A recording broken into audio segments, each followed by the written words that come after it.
Welcome to USA Global TV and Radio, where our mission is to provide education, entertainment, hope, and inspiration. USA Global TV and Radio connects you with experts and audiences all around the world every single day to help you succeed in business and to live a richer life.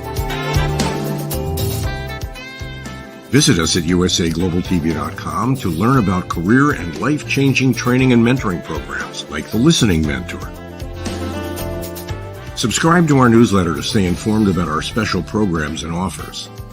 Discover how you can become a guest on one of our shows or a host or producer of a USA Global TV and Radio show of your very own. That's USA Global TV and Radio, where the doctor is always in.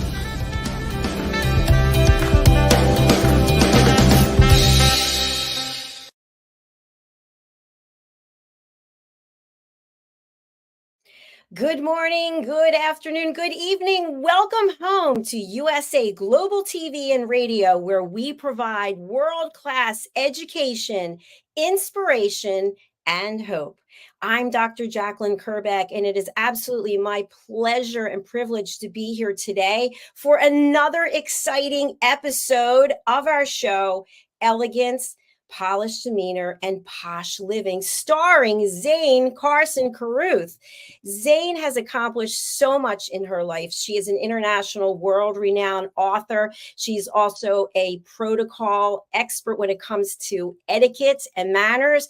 She is also someone who is consistently being sought out for speaking engagements as well as writing when it comes to etiquette and manners. And she's here today. Let's welcome her and find out what she's been up to, and then we will welcome our special guest. Hi, Zane, come on out. Well, hey, how are you? Did you have a nice Thanksgiving? Yes, I did. Actually, I got in 3 workouts and then I had some food. So how about you? Oh, yes, I had no workouts, but a lot of food. But this is why we have our special guest today to visit with us, a fitness expert. So I'm looking forward to having this show with Michelle.Martinez. I am super excited because you know how I feel about fitness. It's a huge part of my life, and it always has been. So let's welcome Michelle to the program and find out how it is that she motivates and engages people to be the best versions of themselves. Welcome to the program, Michelle. Hi, thank you for having me. Thank you so much for being here. Zane, thank you so much for inviting Michelle. How did you two connect? She's my fitness trainer. I know her personally. We're friends and we work out together. Well, several times we have. She's a lot more in that gym than I am, but I'm getting there. No, she gave me some great tips, and I'm anxious to share those with y'all today because you kind of need a starting place if you're new to working out or if you just need to be remotivated. Michelle's our gal.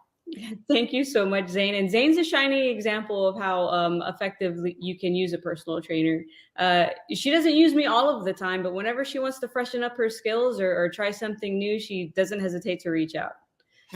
Oh, that's fantastic. Thank you. Michelle and Zane, I feel like as a woman, for me at least, I've mentioned I'm 60, soon to be 61. I've had this constant pressure that I want to be as strong as possible. I don't think so much about what the scale says, but I want to be strong so that I can take on whatever life is that's throwing at me.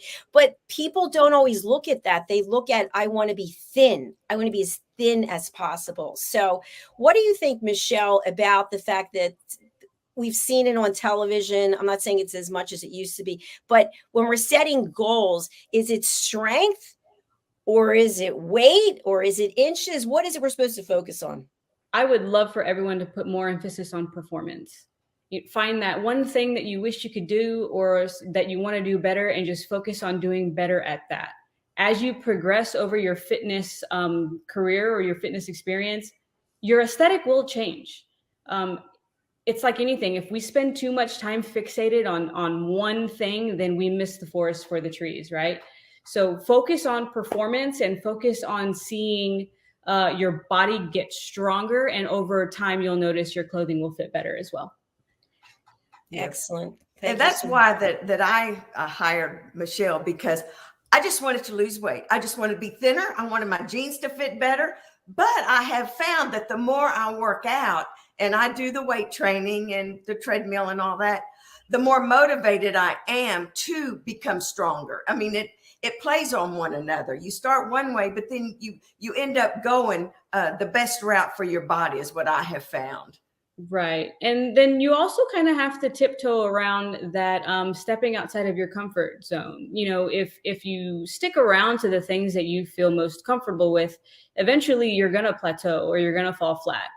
You're going to lose that motivation. But if you slowly inch towards things that challenge you, it'll definitely change you. Oh, see, that's what I always struggle with now. Like I said, my goal was to lose weight, but now that I've built up muscle, that's not happening. I haven't lost weight. I might gain a little bit more, but what do you do? Do you just pile on the weight to like on your dumbbells and your weights and stuff like that? Or do you do more repetitions with less weight or less repetitions with more weight to achieve your goal? So over time, you kind of want to do a little bit of both. So to burst everyone's bubble here, when it comes to weight loss, unfortunately, that's going to be more of a nutrition challenge than it is an exercise challenge. Now, it definitely helps. It helps with overall total calorie expenditure, but we need to control what we're putting on our plate and how often we're putting things on our plate to get everything to shrink down. But to answer your question, find what feels good. For myself, I like lifting really heavy because it makes me feel good. But there are times when I just kind of want to go lighter weight, more repetition, more sets because I want to feel my heart race. So I think sprinkling in a little bit of everything is going to help you in the long run. But no one method is better than the other. I love that. And Michelle, I have a question for you. You know, if we're lucky, we all get older, right? Yeah. So I know what you were That's talking right. about performance and changing it up. And that is me. I like to push myself and change it up. But what I find is, and I was mentioning to you before the show began, is I feel like I'm the oldest person in the spin class. I'm the oldest person in the yoga class. And I'm wondering, like, is that kind of foolish? Is that like having long hair at this age? Is that like wearing a mini skirt? Like, should I be in a senior center? Absolutely not. You should be super proud and brag that you're the oldest person in the room, self-perceived. I don't know if you actually are. Brag about it. Tell everyone. Say, hey, I'm almost going to be 61 years old, and I'm in there with the younger people, hitting it just as hard as they are. If you can do it, other people can do it. Don't be afraid of that. I think that's super motivating, and that makes me feel really good when I see older people into the gym and they're there almost religiously. That is where I aspire to be as I get older, because every day I wake up, I'm older than I was the day before, and I just want to keep getting better and better at the things that I do in the gym or the studio, wherever I am. Yeah, and that takes practice. That takes dedication. And Dr. JACALYN has that. Have you seen the guns on her arms? I have. Yeah, she showed us a flex not too long ago. That was nice. Yeah, I mean, she's the real deal. Yeah. You talk about a brick house, the Iron Lady. Yes. Well, thank you. You're both kind. So what I'm wondering is, for our audience who are out there, and especially for people who are younger, I remember when I think I was 14 years old, my dad said, you can never be too thin. And that's always been in my head. But I don't know that that's the best thing to say. But what I'm thinking is, maybe when we're younger, we start setting some patterns for our fitness.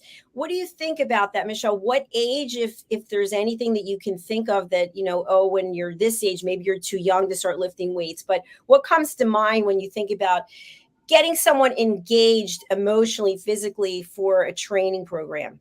So the first part of that, so long as the child has the motor skills to move themselves or something, you're not ever too young to start training. Matter of fact, they've done studies on this. Weight training as young as you can is actually a good thing, and it helps your long-term progression, and it ingrains that health and wellness at a very young age, so that as you get older, you don't lose that, you just get better at it. To your first part, when you had said you can never be thin enough, while I'm not the biggest fan of the statement or the way it was phrased, I get that it does have some importance to it. I mean, we can't ignore the fact that America is going through an obesity problem, and that there are some things that need to change towards moving in that direction. But it's not,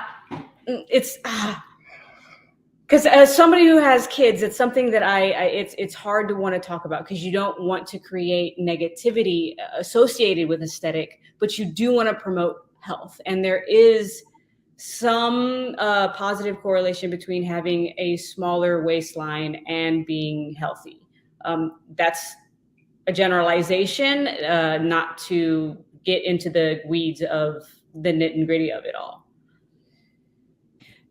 That makes good sense. I remember, Zane, do you remember this from, I don't know, a couple of decades ago? Maybe Michelle, you do too. That special K inch, if you can grab, not as Paige spoke, if you can grab an inch, you got some problems, you got to do some work. Yes, and that's damaging. That's a damaging message, because I grew up, my mother was obsessed with being thin. I mean, to this day, and she's 93, she will still point out, really? Do you really need to eat that? Yes, oh yeah, we were at Disney World. And I said, oh, let's go get some ice cream. She goes, see those people over there? They eat ice cream. I mean, so that was damaging to me. So, and I've told Dr. JACALYN, well, I'm not even going to tell you how obsessed I am with that, but I'm working on overcoming that by being healthy and working out and changing my mindset, because, the scale is a little bit heavier, but I am hard. I mean, my muscles, not like hers, but for how I started out. That's that tightrope that I was mentioning, and like tiptoeing around. Like you want to promote health and wellness and appropriate body composition without hurting someone. And yes, the pinching of the fat. I actually had a client pinch my waistline, and he said, "Oh, it looks like you're gaining a little bit of weight." And okay, that is a recipe for me making you do burpees until you throw up. So it's out there, and it hurts no matter where you are in your aesthetic. I'm quite happy with what I look like. I ebb and I flow with my aesthetic because I have that power and I like to play with it. But it's still hurtful no matter how confident you are. And that's just something that, like I said, it's a tiptoe. I want to talk about these things, but I don't want to hurt feelings. And more to the point, I don't want anyone to take me out of context either. Yeah, you're right. That is a tightrope. It's a fine line. It's a fine line to walk. And I know I dealt with that with my daughter, because I do not want to put onto her what my mother put on me. But she always has seen me watching what I eat, working out. And she's like that, more so than I wish that she was. So somehow the message got across a little. Well, maybe it was my mother. Maybe my mother said something to her. Who knows? Yeah, it's just emphasizing health and emphasizing overall well-being and feelings of well-being. If you're happy with your life, you're happy in here, and vice versa. If you're happy in here, then you're happy in life. So you kind of have to play around with that to figure out what's challenging me today. Why does this hurt my feelings the way that it does? Why did that bother me when he pinched my body fat? To tell me that, he said what he said, when I know that I feel good about myself. That was an opportunity for me to self-explore, as opposed to get upset with, somebody else. But at the same time, I'm almost 40 years old, and I have that life experience. My 12-year-old daughter doesn't. So when it does come up, I emphasize vegetables and lean proteins, because I want to live a long life, not necessarily because I want to fit in a certain size. Well, you are very healthy. My hat goes off to you. I think that's wonderful. I have a lot to learn from you. Yeah, excellent point that you brought up. And Michelle and Zane, something that's popped up for me, we have a number of shows here on our platform that are about longevity and about nutrition. And one thing that just gets stuck for me, and I don't want any other young people to have to go through decades of what I've been going through is, if you do all the right things, right? You work out, you get enough sleep, you get enough water. I think to myself, why can't I have this? If I've given up this, and this, and I'm stopped eating by 2, why can't I have this? And so I just decided I'm having this, and this is chocolate, and I'm having it every day. I just put it out there. Every single day I'm having chocolate. Is it the dark chocolate? It's dark chocolate. Yeah, that's good for you. I have a Snickers bar a day. Woo, I love it. That is my guilty pleasure every day between, I would say, about after 2 p.m. and before dinner. I always have this sweet tooth, and it's always chocolate I want. So, and same with you. I just decided, you know what? I'm going to have this Snickers bar because it brings me joy. And you know what? I know enough about some nutrition to know that this one Snickers bar is not going to take me away from my goals. Oh, I'm going to sleep so well tonight. Thank you. I am so impressed with you ladies. Now, wait, here's what I want to share about that. So we've had an author on here who's written a number of books, I think 40 some books, children's books. But what she talks about is the pleasure ladder. And that when you believe in yourself and you have confidence and you really are good within, you don't need any of those things. And I've said to her, no, it's not that I need it. I want it. Mm-hmm. And I'm going to have it. Right. So, but she doesn't agree with that. She didn't? No, she doesn't agree with that because it's not conducive to having a healthy lifestyle when you're having things like that that kind of set your body back. But mentally, we get set back by not having it. Right. Yes. Right. Or you'll go on a binge. That's what I'll do. I will deny. And then it's like, okay, I give up. And then if you have one little piece of candy or one little cookie, or it's over. I mean, I try not to, I don't gorge, obviously, but right. I do think, if I were a little kinder to myself and a little more giving to myself, I wouldn't be experiencing this. And you are absolutely correct. And that kind of goes to show how individual we are. So, another question that I always get a lot is, what's the best diet? What's the best workout protocol? It's really dependent on you. Some people are really good at abstaining. They can decide, I am no longer going to have chocolate. I am no longer going to have dessert. And they made that decision and they can stick with it. And then you have people like me and what sounds like the three of us, moderation can be rough. Either it's a planned, I'm going to have this Snickers bar, or we can go crazy if we deny ourselves for too long. And it's totally normal. I've coached, so I was a full-time nutritionist through COVID, doing some remote nutrition coaching. And over 2.5, almost 3 years, I coached probably over 300 people. And there is a common denominator with people who can abstain successfully and people who have to, who if they deny themselves for too long, they end up shooting themselves in the foot. So once you recognize where you fall on that spectrum, planning your life and working through it becomes a lot easier. How? Yeah, I love that. How does it become easier? How does having that information? Because I'm one of the ones that I can only abstain for so long and then it's all over. Well, it starts with that. You recognize that this is the Achilles heel of Zane Carruth, right? I know that if I restrict myself for too long, I'm going to make a mistake. Oh, so okay. Here's the plan. I'm going to stick to this plan for X amount of days, and then I'm going to give myself some grace. And grace is going to be structured as well. And then you're going to jump back onto the plan, and you're going to stick to the plan for X amount of days or whatever works for you. Yeah. And then you're going to give yourself grace some more. So what I used to do with some of my most successful nutrition clients is we did a 12 weeks on and then a 2 weeks off. Oh. So we would get together and we would say, okay, we've got 3 months to put a dent into whatever your goal is. This is the plan. What's your vice? Are you a nighttime snacker? Are you anti-exercise? You want to see if you can do this without exercise. Once you know what your pitfalls are and what your strengths are, you can structure a plan that caters to that. So once we figure that out with each other and we work through mistakes, because there's going to be mistakes, It makes looking forward to that 2-week break really exciting, and you can get through that first piece of the puzzle. And then it's like the light at the end of the tunnel. Once you realize, like, holy crap, this is easier than I thought it was. And I'm the one that's always in my way. Once that light bulb turns on, you can accomplish just about anything. Well, that's interesting.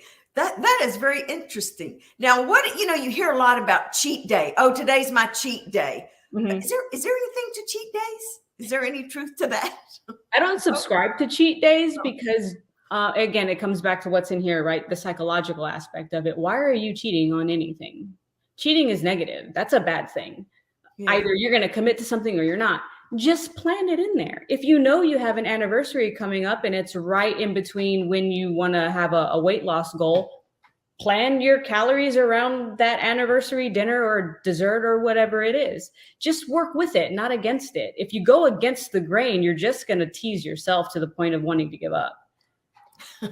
Yeah, Yes. I appreciate that.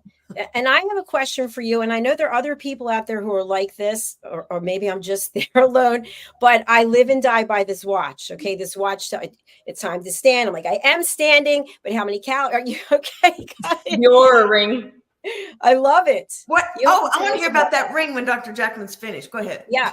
And then also I have a fasting app and I'm constantly going there to see how, but it's really important to me. There's nobody checking on me. I'm not reporting into anyone, but I like that structure. That's how I've always been. But I'm wondering, is it neurotic? It can be. The devil is always in the dose. And I don't spend enough time with you to answer that question firmly. You might be neurotic about it. And that might be the thing that's holding you back if you're constantly looking at metrics. But the general use of these apparatuses and the watches and the Fitbits and all that, I don't see anything wrong with using it as a tool to help you move in the direction you want to be. Well, what does that ring do? I've never seen that. So this is the Aura ring, and it is very similar to what she's wearing on her wrist. I do have the Apple Watch as well. It's similar to the Fitbit as well. So all of the wrist wears, the wrist wearables use the radial artery to take pulse, and from the pulse they check calorie expenditure throughout the day, because your arm swing, it has a little bit of a what's the word I'm looking for? It measures arm swing, which measures your step counts. So all of these metrics put together will tell you how many steps you got in a day, what your peak heart rate was. This one also measures my body temperature. And it's just it gives you an idea of how sedentary you actually are. Wow. And that's how I use it. And it's just a way to measure. It's just my way of making sure that I'm always moving in some way, especially if I know I'm going to have a day where I'm behind my desk more than I'm on the weight room floor. I love that. That is my next purchase. Where do you get one? I've never even heard or seen that. So I need one. I'm going to get one. It's OURA. And I'm very, very, very blessed and fortunate in that a private client of mine purchased this for me. I was training a man and wife, a husband and wife, and they were using it. And he said, because he wanted to use it to its maximum capabilities, he said that he was going to go ahead and buy me one too, because if I was using it, then I could help them understand its features better. So thank you so much for doing that to me, to the Hodge family. I absolutely recommend this ring. I think it's a fantastic device. I like wearables in general. If you can get your hands on one, a Fitbit is just as effective. All right. Not paid spokespersons, but we're making our purchases after this show. I am so impressed because I have a watch that I love, but I love rings. I could easily wear that ring just everywhere. Mm-hmm. And I sleep with it on. Real busy because you want to see that count go up. Right. I use it the most to check my sleep. Yeah. Really? How does it do that? Because again, it goes back to the pulse. Like once your pulse gets below a certain mark, and it's going to be different for everyone. It recognizes that you're asleep because of that low resting heart rate. And then it'll measure how many times you woke up in the middle of the night, what the quality of sleep was, what your sleep latency is. So I've also learned that if you fall asleep too quick, it's a bad thing. It means you're overtired. If it's taking you too long to fall asleep, that's also a bad thing. So there's actually a sweet spot that's unique for everyone. So that's something that I learned from the Oura Ring as well. But it looks like this, and it gives you all kinds of data points.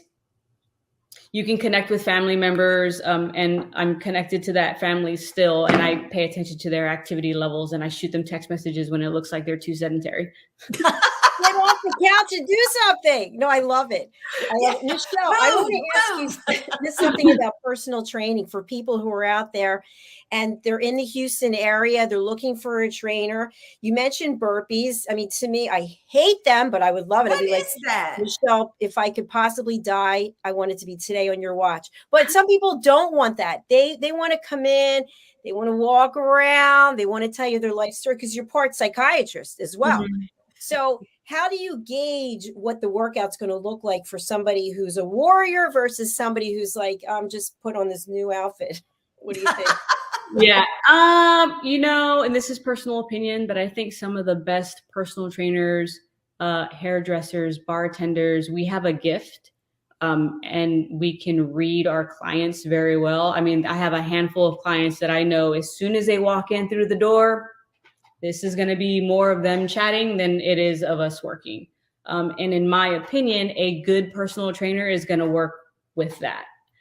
There's a time and a place to push your client. And sometimes you got to grab them by the shoulders and say, hey, I got that you had a rough day, but you know what? You really need to stop moving this and start moving this. Let's go. It's going to depend on your trainer, and it's going to depend on you. Well, and the relationship you have with your trainer too. Right. Now, a follow-up question I have to that, only because I've seen this, I've experienced it, I've been a trainer in the past, is when someone is hiring you and they tell you, here are my goals, we're going to work towards my goals. And yet I come in, I'm kind of like, hey, do me a favor, Michelle, can you take a little easy on me today? I know we've got 50 minutes, but can we just talk for about 20 minutes? And then by the time they're finished, maybe week after week, if this goes on, they might be telling their friend, hey, I hired Michelle, but I didn't really get the results I wanted. Meanwhile, it's because you didn't want to do the work, buddy. Yeah. So how do you balance that? That happens, unfortunately. And to all of the aspiring personal trainers out there, you have to have the intestinal fortitude to let someone go. It depends. So again, now I'm back on that tightrope. It depends. If you come to me and you have goals and you're like, I need to get this goal, and you're not doing the work associated with the goal, obviously we're going to have a few conversations. Because either this is important to you or it isn't. But eventually, if you're not working towards those goals, depending on what I have going on my roster and my availability, that might be a space that's used for somebody who has a goal that they're actually willing to work towards. So it comes back to that being honest with yourself. Do you really want to do this, or do you just want to be able to say that you have a personal trainer? Yeah. Listen, I appreciate that because that's your brand. That's your brand and your integrity. And if somebody's not in alignment with that, they're not going to do the work, then you have to say bye-bye. It's really tough. It's just one of those ugly sides of the industry. And you could say the same thing for bartenders and hairdressers. If you're going to go and ignore, everyone knows, let's use a perm, for example. Everyone knows that you're not supposed to wash your hair after a perm. But if you get a perm and then you go walking home in the rain, can you really blame your hairdresser for your bad perm? Of course not. And if that's the case, I think the hairdresser has every right to not work with that client again because they ignored protocol. And that choosing not to carry on with the protocol could end up costing them business. I'm a full-time personal trainer and I have to eat. And if I sense that you're going to do something that may be detrimental to not just my branding, but my establishment, you know, I work where I work, and it was hard to get into that scene. I don't want to lose it. Yeah, hard conversation. No, I respect that. That makes a lot of sense. Yeah, that's something I've never thought about. But you're right. If I go there, I'm taking up the space of somebody else. So, yeah. Yeah. You know, something I just want to add on to that, which might sound a little bit crazy, but I told you where I work out, and I'm not going to say it again now because we're in the air, but I witnessed people not doing the routine, not lifting the appropriate way. And I noticed the coach isn't watching, and I really want to say something. And I don't want to say something because I'm a know-it-all, but because I don't want somebody walking out saying, you know what, that whole process, that doesn't work. No, it does work. You're not doing it the right way. Right. But I have to hold myself back because I'm not an employee. So I have to just zip it up. Yeah, I think that's going to be one of those things that if you just so happen to be sitting next to them at the cafe and you hear them bad mouthing, then that's probably, I would definitely step in and be like, hey, so I take class with you and this, that, or the other thing. If it's not for you, it's not for you. Say it's not for you, but don't blame the instructor. Don't blame the format. Don't blame the branding. That's your fault. That's on you. Yeah, absolutely. Well, we're coming to the end of our show, and I've got a zillion more questions. Zane, I'm going to go over to you. What question do you have as we close out? Well, you know, usual one. How many times a week do you work out? Should you work out? Minimum 2 times. Minimum. Okay, so because at one time I was working out 5-6 days a week. But now I just work out maybe 4 days a week. Yeah, I would say 3 to 4 is the sweet spot. Okay. I think 5 is enough. You do need recovery. You need at least 2 solid days of recovery because you don't build muscle on the gym floor. You build it during rest. See, that's what we didn't talk about because I had read that you do need time for those muscles to build. And that was a mistake I was making this summer because I hit it 7 days a week and I was pushing myself. And it affects your performance, not just, you know, building muscle. If you're, you know, a hoss in the gym and you're just beating yourself up day in, day out, eventually it's going to catch up to you and you're not going to be able to beat yourself up. Yeah. It's a gift to be able to do that for yourself. So treat it kindly. Take a day or 2. There's nothing wrong with taking a day or 2. But now the treadmill, you can do that every day, right? Just if you walk briskly every day. Absolutely. A walk is non-limiting. You can do that so long as your feet will tolerate it. As long as your feet will tolerate it. That's good. Well, I clearly have my own issues because I'm doing 7 days a week, 2 or 3 workouts a day. But a lot of it's also for the mental, you know. I was as you were saying that, I was thinking you're probably super stressed and you need that release. Yes. I mean, let's be honest. There are elite level athletes that train 3 times a day, 6 days a week. I mean, that's what you are, Dr. JACALYN. So if they can do it, you can do it too. Just be mindful of what your body is telling you. I'll just leave it at that. If your body is begging you to take a break, then take a break. Agreed. Thank you. Thank you. It's been so much fun having you here. This is seriously one of my favorite topics in the world. So, Michelle, before we close out, you are a mother and you did emphasize the fact that, you know, it's difficult to know what to do with your kids, when to start getting them engaged. What about all the parents who are out there and they really don't know? What would you leave them with in terms of how to get their children involved in activity, maybe just getting off the couch and away from the devices? Right. It's funny to get the devices out of their hands. I have 2, a boy and a girl, and they're exactly 14 months to the day apart. So they're really close. They got into some trouble and I took away their devices, and halfway through their punishment of not having electronics, because I took away everything. I said, if it plugs in or lights up, you can't have it. You're punished. If it plugs in or lights up, you can't have it. Halfway through the weekend of their punishment, they were having more fun outside and on the front yard than they do usually. So, I mean, it kind of ended up not being a punishment at all. So if you just take away the devices, I find that helps a lot. But that's really tough because not only am I a parent, I'm a single parent, and I have really long days. Sometimes I can't be home to drive them to their activities. So it's super important to just get out, even if it's just for a walk. My kids ride their bikes to and from school. They're actually forbidden from getting on the bus or being on anything that's motorized for that reason. I know I'm a working parent. I know that they don't get to be as involved in activities as I wish they could. So they have to ride their bikes every day to and from. Dad lives 5 minutes away in the next neighborhood over. They ride their bikes between Dad and I's flipping and flopping of custody. So 1 week with me, 1 week with them, and they ride their bikes to and from our houses. That's right now, that's the best I can do until, something changes. So if that resonates with you, I feel you. Being a single parent is rough, but there's definitely a way to figure it out.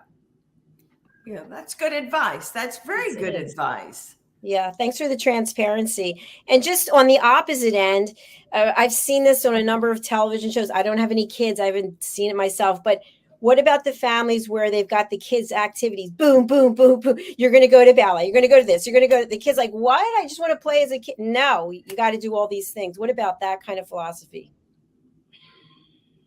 I struggle with that. I definitely have some clients that their kids are that busy.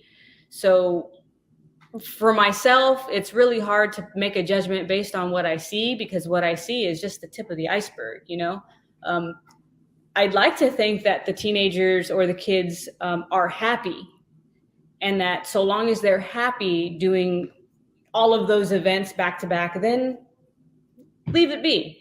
Another thing that I've noticed when kids are much younger and sports is really important, sometimes they're back to back with all of these activities because they haven't settled into what their specialty is yet. And then as they get older, once they settle into their specialty or their preferred sport, then it kind of evens out. So it's like one of those, the ends justifies the means kinds of situations, but it's not my favorite thing to witness because I think it's stressful, definitely for the parents, because it's usually the parents that I'm working with. But so long as everyone is happy and healthy, that's what matters more. There it is. Thank you so much, Michelle. Great episode. What's the best way for people to reach out to you, and who would you like to contact you? So my email address is the best way to get a hold of me. If you are curious about exercise or nutrition in any way, I want to hear from you. Because if I can't help you, I can almost guarantee you that within my network of colleagues and friends, I can find somebody for you. My biggest goal in life is to get as many people as I can away from the desk, off the couch, and moving. So I want to hear from everyone. Like I said, if I can't help you, I guarantee you that I have somebody in my Rolodex that can. And Michelle, we have a global audience. Are you able to work with anyone or connect with anyone virtually? I can work with you virtually. I can consult with you virtually and global as well. I definitely have colleagues in Australia, the UK, Canada, where else? And parts of South America. So if you're in any of those areas, I can probably find someone for you there too. Outstanding. Thank you. Thank you so much for having me. This has been great. I've thoroughly enjoyed this. I've learned a lot. I'm jealous, Zane. You've got Michelle right there with you in Houston. I wish she was here. Hey, it's not uncommon for me to be in Florida at least once a month. Well, fantastic. You know where I am. I told you. So let's connect. All righty. Definitely. All right. Thank you again for being here, Michelle. And look forward to having you back on this or any of our other shows. All right. Thank you again. Bye-bye. Thanks. Bye. Bye. That was so much fun, Zane.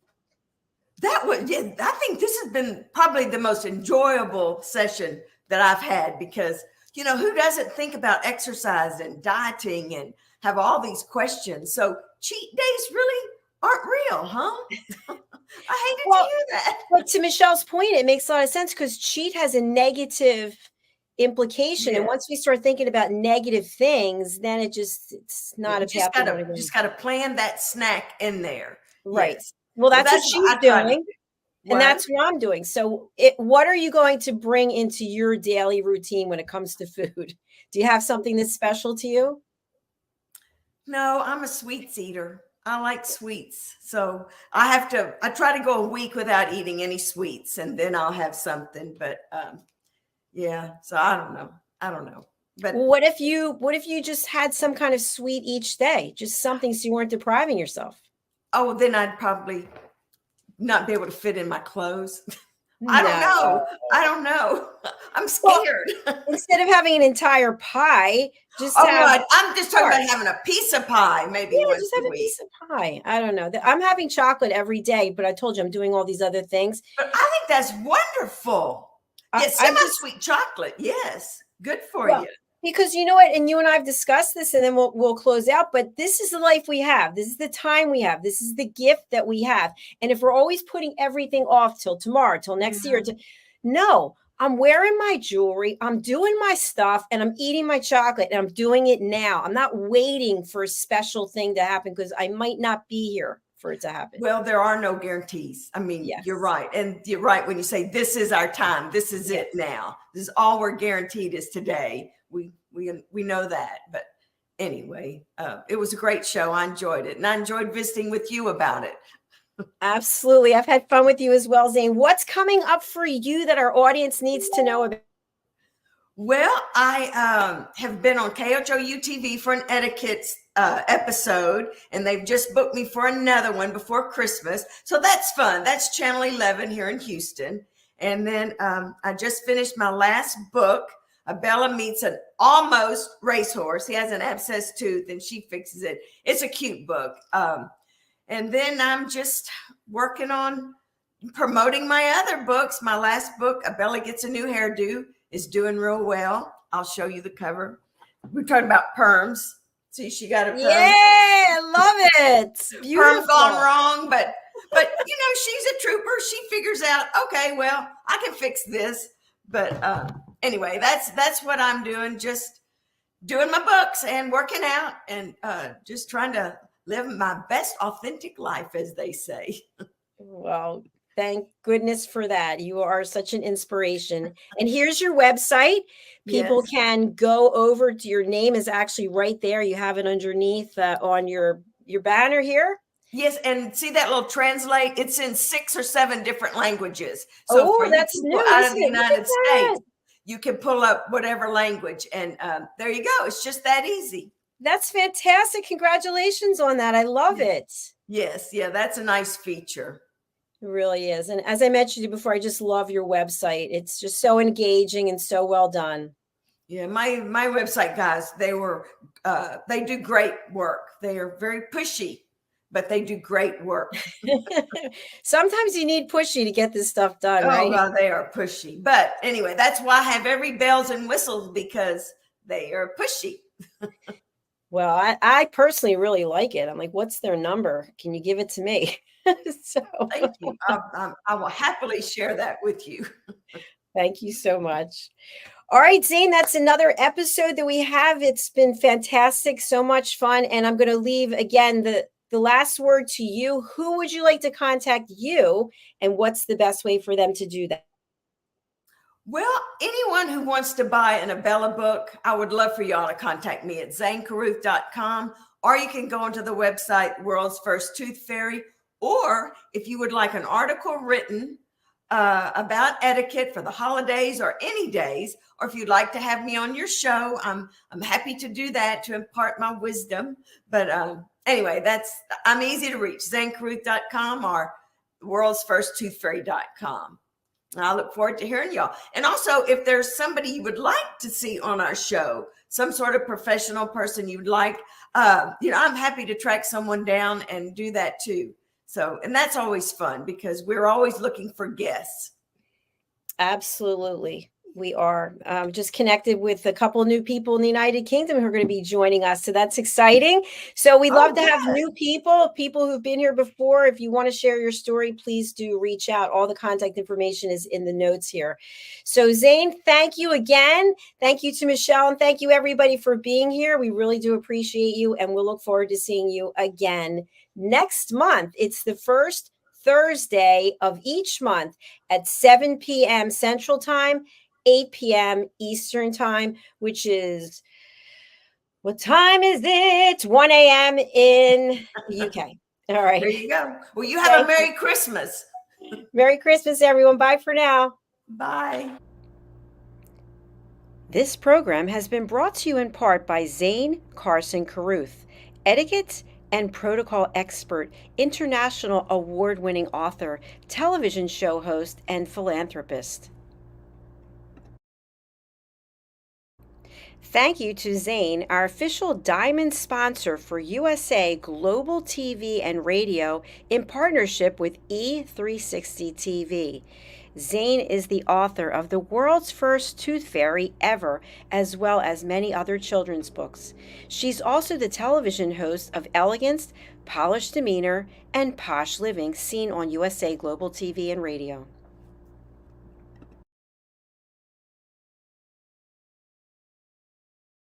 Hi, my name is Zane Carson Carruth, and I'm the author of this book, The World's First Tooth Fairy Ever.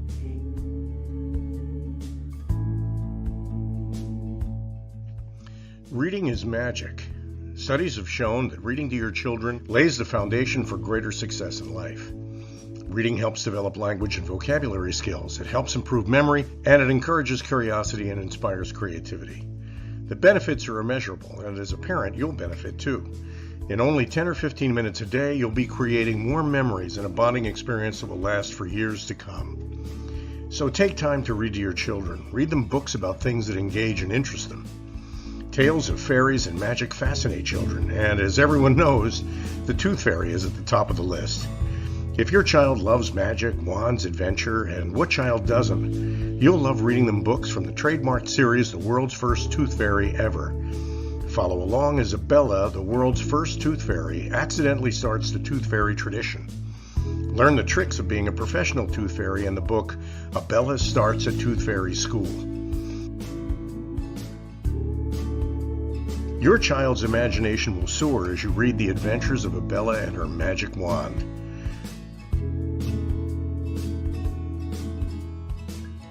These wonderful books are available at worldsfirsttoothfairy.com and at Amazon, Barnes & Noble, and Walmart.